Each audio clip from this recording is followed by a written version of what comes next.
Hi, Judy. How is it going? Thanks for having me here this morning. It's an absolute pleasure to have you. And let's quickly get into the topics. So, first of all, we are excited to have you here, and we would like to know about your journey in Spire. We have had a great experience as an entrepreneur, a founder, and we would like to know your entire journey from the scratch, from your professional career, and then how you transitioned, and anything you want to add up in your personal experience that has shaped you. So, my name is Judi O'Malley. I'm the CEO and co-founder of Spiorad Medical. I would have started my career actually in a public house. My parents were publicans, and I grew up and lived above a pub in Okay. Dublin's inner city for many years. That was my first job, was counting up the coins from the till and Wow. helping bag them for the bank. So I was put to work at a young age. And I think that's probably something that was instilled in me and my parents, that, weekends and evenings aren't necessarily time off Yeah. in our house. So we kind of got that early on. And I think as well, it probably gave me a good capacity to engage and talk to people at a young age. And then I would have studied in college, I would have studied clinical measurement science, which would have been run by the physics department. So would have worked as a vascular physiologist then for our health service executive here. Okay. Basically, that would be the person when you go into hospital and you need an ultrasound scan on your veins and arteries. You'd normally be under the care of probably a cardiologist or vascular surgeon at this point. And we would basically work closely with those teams to look for any disease in the arterial system or venous system. And at that point, I was working in the hospital setting, which I really enjoyed. And I really enjoyed working with patients day in, day out, and kind of learning as much as I could. I certainly enjoyed the cardiovascular space. And that was an area that always really interested and fascinated me. I was very lucky. I had a really good boss and really good consultant surgeons I was working for that always Okay. kind of pushed me on to do Okay. better and to improve myself. It was at that time when I was working full time. I went back to college and studied IP law with the Law Okay. Society, and then went Okay. back and did my master's in business, and Okay. then moved into industry. And I was working then with multinationals, the likes of Medtronic, Abbott, Okay. J&J, in the cardiovascular space, Okay. and learning the commercial side of the business. So understanding, how new products are developed, how they get to market, your marketing strategies, sales strategies, and then as well training physicians up on new products that they have never used before. And so I did really enjoy that. And it was quite a natural transition for me, given that I had a good kind of physiological and clinical background in that Okay. space. And it was really then when I was working for one of the multinationals, Abbott, so they would have been the market leader of this device. I was covering a case, a TAVI case, which is where they replace your valve in your heart, your aortic valve, and they replace it through your groin now rather than having to cut you open, which is great. Okay. But it really makes the procedure much easier and safer for a lot of patients. But the problem with that is when you come to the end of the procedure, you've obviously made a hole in the patient's Patient's groin to body. go Okay. through their femoral artery. Okay. And the problem is then closing that hole at the end. So I noticed that this was always a problem in nearly Yeah. every case I'd be in. And it was myself and Dr. Samar Arnoose, who would have been one of my customers here in Ireland as a cardiologist, who kind of said, is there no better closure device available? Yeah. And, I was kind of saying, no, there isn't. We kind of said, look, we should really do something about it, that there is a gap in the market for a good closure device. Patients are suffering, physicians are having difficult times in the operating room at the end of an already complex procedure. Yeah. So that's really how Spiorad was born and how we came about. It was one particularly bad case we had. The patient had to be transfused. They ended up in ICU, ended Wow. up with kidney failure due to blood loss. And it was at that point where we kind of got pen to paper and started just drawing out possible types of ways to close or solve the problem. That's an interesting transition from working professional to becoming a founder. Thank you Yeah. so much for the entire journey, Judy. So I have a few follow-up questions, if you don't Yeah. mind. You mentioned about transitioning from a professional to sketching things in paper and then getting started with building things, right? I would like to know what are the complexities that you faced during the transition because myself, Yeah. I'm working as a Microsoft professional. I'm jumping into a new career of building things. So I would like to learn from you on what are the challenges you faced as a first-time entrepreneur or first time jumping out of a professional ecosystem. Yeah, and I think, look, there are challenges that I think are going to be very comparable to anyone else that's been on this journey. Obviously, the big challenge is not having a salary anymore. Yeah. You leave full-time employment. It's up to you then to devise your own salary and find it, which can be quite difficult, Yes. particularly when you've been working in a system where you're used to money coming into your account the Yeah. last Friday of every month. That was a big change for me. But the way I look at it is that's actually where you're going to grow. When you feel really frightened and uncomfortable, stepping into that space is where you're actually going to develop yourself personally and professionally.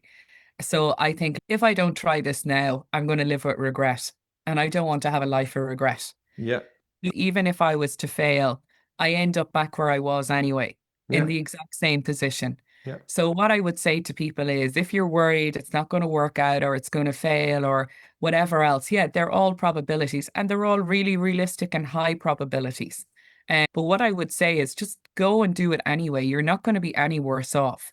The worst case scenario is you try your best, go do it, and you're going to end up back to where you are in this position right now today, either way. Yeah. It's not like you're going to go down the ladder again. Exactly. So I don't think you really have anything to lose as such by taking that jump. Now, I can understand there's going to be other people on this call. They have dependents. They have to provide money for people. I get that. And I was in a similar position. So what I would do is try and arrange that you have some kind of buffer in place, that you're not just walking out into nothing, that you have some savings there. You can give yourself a time frame to get up to speed on things Yes. and really start your side hustle like what you're doing. You can still develop a lot in that time before you Yes. take the leap. I guess for us, the leap came when we were getting government funding. So Okay. basically, they said, look, one of you has to be full time on the company. So Okay. Samar and I both discussed it. Samar was consultant cardiologist, still is. So we said, look, you earn more than I do. I'll leave my job with the Okay. multinational. We'll take that chance. And, Samar was very kind and offered to support me financially then if we did hit any hurdles. Because, I mean, you're going to be out trying to raise money, trying to raise investment for your Yes. company. And those things I can promise you will take double the time you think in your head. So you Okay. may think, oh, I'll have this in 3 months. It'll probably be 6. So just to be aware of the timelines, don't always plan out as to how you hope or, you forecast it for, particularly I think in your first and second years of businesses, where you're Yes. just really getting used to the normal kind of timings on these things. Yeah, absolutely. I could sense a lot of similarities on the content that you just mentioned, like having the savings and also taking the calculated risk is Yeah. the crucial thing as far as I understand. So thank you so much for the information. Let's quickly move on to the next topic of discussion. I know you could share some insight on the product that you're building, Yeah. revenue So model, everything about that. Yeah, so basically, look, for people that aren't in the space, we're making a large French vascular closure device. It's basically just a way of stopping you bleeding out of a major vessel in your leg. So basically, the large French, what I mean by that is French is basically circular. It's just a calculation of a circular size. So Yes. in medicine, we use French sizes. So for instance, if we were getting access into an artery or vein in your arm, that artery or vein will be a lot smaller, say at your wrist, than it would Yes. be in your groin. So Okay. we would use a different size sheet. And what we've noticed more and more with the market is a lot of these procedures that used to be open procedures, where they would have to cut you open to change your heart valve, or they'd have to cut you open in your stomach to fix an aneurysm. Now they're going through your femoral artery or vein to get access to those areas and fix them. So it's Yeah. called an endovascular procedure. Okay. And this is really a growing area, which is great for patients because it means like, the patient can be home the next day. They're not going to be stuck in a hospital bed for weeks. We get to Yeah. see, so you'll see the patient on the table. They may have come in with an aortic valve stenosis. They'd be short of breath, feeling quite dizzy, feeling unwell. And then, like, immediately after the procedure, they're sitting up telling you that shortness of breath is gone. They Okay. feel great. They're ready to go Wow. home, so Okay. it is really transformational. And I could see that this market is just going to get bigger and bigger. And that's really where I saw the gap. So our device, what it does is it closes that hole in the groin after you've had these procedures done. The problem is the only people that are qualified to suture these vessels are vascular surgeons, but they're not the only people doing these types of procedures. Most of the time, it's cardiologists or interventional radiologists, and they rely on closure devices to do that job for them. Now, Okay. if the closure device doesn't do that job, they have to call a vascular surgeon in to bail them out. So that can be quite costly to the hospital. It can really kind of upset the running scheme of things that day. And, it's detrimental for the patient. The patient is effectively being transfused on the table, losing blood, and waiting on another doctor to come down and fix the problem. So we kind of said, look, we have to come up with a better device for this. And having worked in this area for over 20 years, I knew arteries pretty well. And I know that the only consistent thing about arteries is the outside layer. The inside layer, people develop plaque in it. They may smoke, they may have hypertension, high cholesterol, diabetes, all those risk factors for arteriosclerosis. And we don't know exactly what kind of narrowing they're going to get inside those arteries until they're generally on the table and need treatment. So we wanted to make a product that would suit all those patient population groups. So Okay. regardless of whether their vessel was stenosed, whether it had plaque in it, regardless of whether they had an increased BMI, the way I look at it is the current modalities available are basically meant to suit a woman who's 4'8" and a man who's 6'8". Okay. And unfortunately, those vessel sizes aren't going to be the same. So Yeah. not one product is going to work across those For patient everybody. Yeah. population groups. So we wanted to come up with a solution that would work across them. And that's where we Okay. came up with Spiorad. And what's unique about our product is that we take an extravascular approach. So Okay. we close the artery from the outside. By doing that, we've completely mitigated most of the risks. So there's Okay. nothing inside the vessel that can disrupt the blood flow down to the foot. Hmm. It's also sheetable for the user. So for the doctor using the product, they can go again. If they're not happy with the positioning, the device won't fail as such. They can just put it in a better position to get the hemostasis. They can Okay. also keep the guide wire in till the very end, which means they have full control. So if there is something that does go wrong, they can put in a balloon or get reaccess quickly to fix the patient quickly. And really, as well, the main thing for them is the steps of use. So we've managed to get the steps of use down from about 48 to 8 steps. So really Okay. easy to use. Any doctor can use it and they can be trained up very quickly on it. Whereas I believe with our device, if you do 3 to 5 patients, you'll be pretty proficient on it. You won't need anyone else's guidance. It's that kind of simple to use. Okay. And then it's bioabsorbable.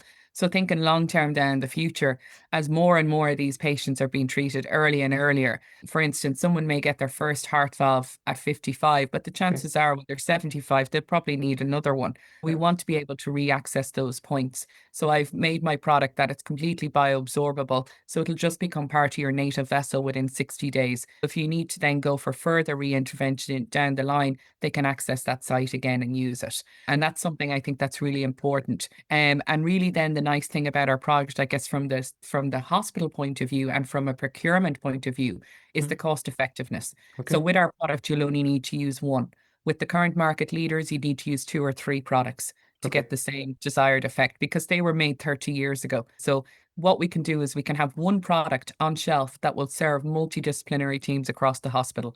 So Yeah. it'll work with your radiologists, your vascular surgeons, cardiac structural interventionalists, EP physiologists, and even up as far as the mitral clips and the left ventricle assist devices, which are big, chunky devices. So you're Okay. talking 22, 24 French sheets going in. So it's a good product to have in a hospital. It can be worked around multidisciplinary teams. Wow, that's great, Judy. In a lot of medical terms, I did my schooling in biology, so I'm aware of few of the terminologies that you're talking about. Like you were explaining about arteries. These are very, very crucial. I believe the product is going to be a massive hit. Would you be open to collaboration? Can I know how we are building the product? Is it in-house in Ireland, or have we been importing it from other countries? Yeah, so no, we develop it in-house ourselves. We have a lab Okay. based in Galway in our Okay. Business Innovation Centre, Okay. and we have suppliers across Europe that help us with the manufacturing. We're Okay. just in the middle of doing our preclinical studies now for FDA approval, where we'll be looking to launch in Europe and then Japan. So Okay. they would be the 3 biggest marketplaces, and really where the problem seems to be the biggest, particularly in the Asian markets where the demographic have smaller Yeah. vessel diameters. We've seen even in the literature much higher failure rates in populations in Asia. So that's why we kind of said, no, we really need to get our product there where it's going to serve the patient population best. And that's really been our goal to date. So we've gotten good preclinical studies to date. We've done studies on mainly and pigs with a centre in Paris. And to date, we've gotten good results up to 30-day data, and we're just going to continue that on. So, really, the biggest challenge for us is the funding. So, we're always trying to raise funding to get to the next clinical milestone. Yes. We're delighted now. We have just closed our seed round, which will Okay. give us runway to complete our preclinicals. And then we'll be looking for our Series A then to go for first in human. Wow, that's great news to hear. I wish you all the best for your journey. And let's quickly move on to the next topic. We are trying to understand something on the industry trend. I believe you've explained a lot about how things are shaping up in the previous topic. However, if you could add up some bit about where medical industry, especially in the field that you're working in the cardiovascular system, where is it heading to, and what are the problems that in general people are facing, what are the opportunities in that space? That will be really helpful for Yeah. anybody who wants. Yeah, that's a great question. And, there's probably no real right answer, but I can Mhm. certainly tell you where I see the strategics seem to be putting their focus on. And really, what they're trying to do, I would say, I can't speak for other areas, but within the cardiovascular space, what I'm seeing is a lot more actually patient specific products.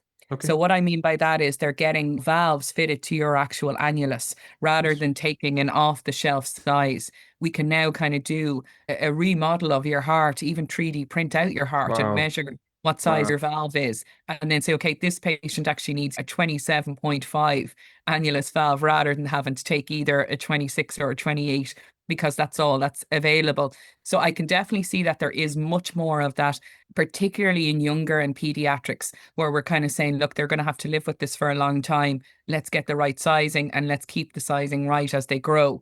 So I think that's one big area which I think is really cool, where you can really get kind of device specific for your anatomy.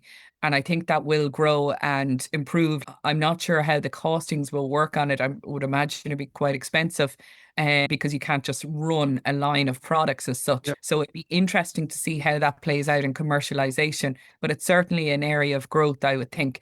And then really the big area of growth for us is just moving from endovascular. So if you look at all the procedures that are going from open repair, they're all being moved to an endovascular now. A million patients across the US and Europe every year will undergo a procedure where our device is needed. It's probably about a 7 to 10% CAGR, depending on the reports you're reading. Even if we do nothing to advertise, they're naturally growing at this rate. So we Okay. can see there's big growth in these areas. So I would say the main ones to watch are probably the tricuspid technologies, a lot of them coming on the market. At first, it was the aortic valve, huge focus on that. How do we fix it? Yeah. And we moved away from the open surgery now to fixing it through a TAVI, going trans, through your femoral trans aorta and deploying it there. Now we have the same with the mitral clip. So we're able to go in and fix the mitral valve Yes. again through your femoral vein, crossing the heart and go in. I would say your next step is probably looking at the pulmonary and your tricuspid valves and Yeah. seeing, okay, what new technologies are coming down the line. Then I would say as well, very good work being done for transplant patients awaiting heart failure patients. So a lot of work on pumps and just, I wouldn't even say they're not all pumps. Some of them are just basically hemodynamic shifts that they're Okay. doing to increase the blood flow or outflow in the left ventricle. So there's a lot of work going around the heart failure space that I'm seeing.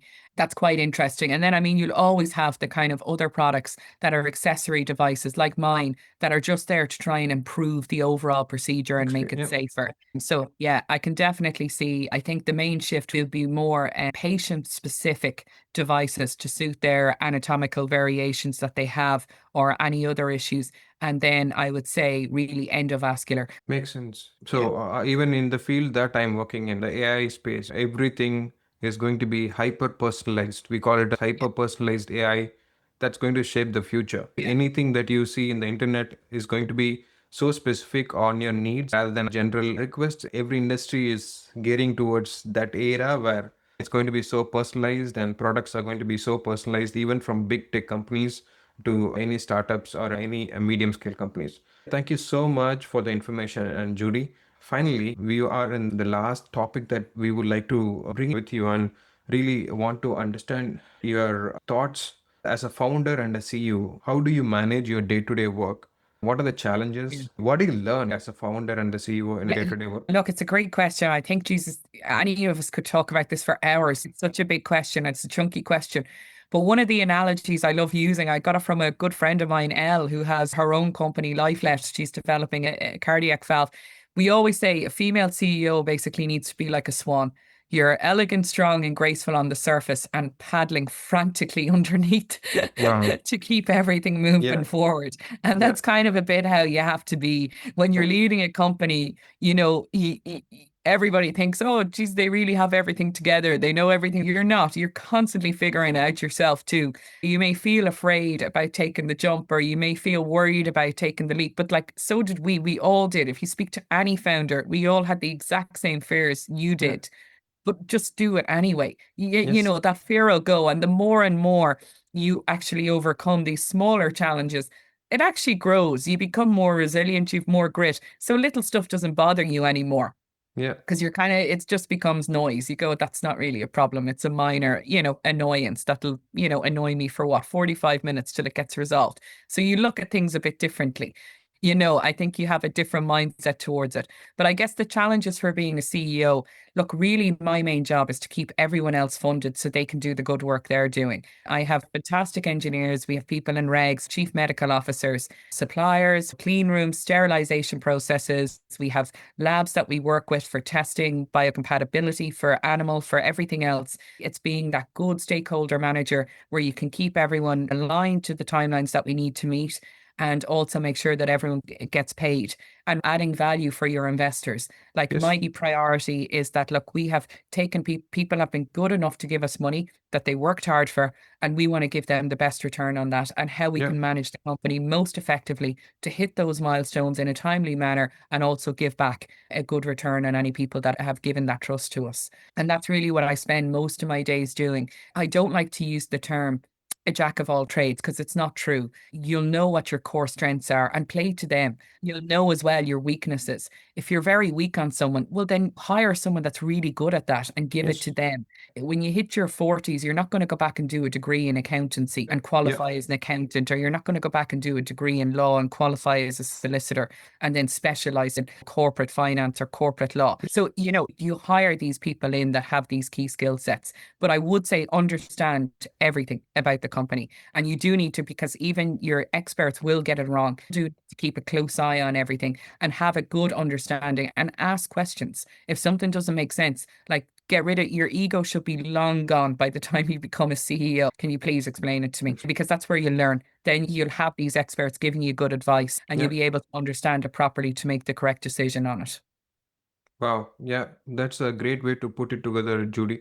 So, like the explanation of having the balance between giving the return on value for the investors and also making sure that the folks working with you are going to be happy throughout the journey.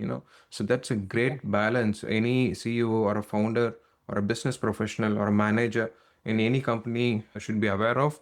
And thank you so much for putting it together. We are almost in the end of the recording, like Yeah. podcast session. Thank you so much for your time, Judy. I look forward to keeping in touch and Yeah. collaborating with you. Is Yeah, it no, okay? that sounds great. Listen, thank you very much, Bart, for having me on. Really appreciate the invite and the very best of luck with everything you're doing. If I can ever be of any help or support to any of your listeners, I'm on LinkedIn. My name is Judi O'Malley. I think they're more than welcome to reach out, and I'm happy to give any advice or support I can to them. Thank you so much, Judy. Great to have you here. Look forward to keeping in touch and collaborating. Thank you very much. Have a good day. Bye.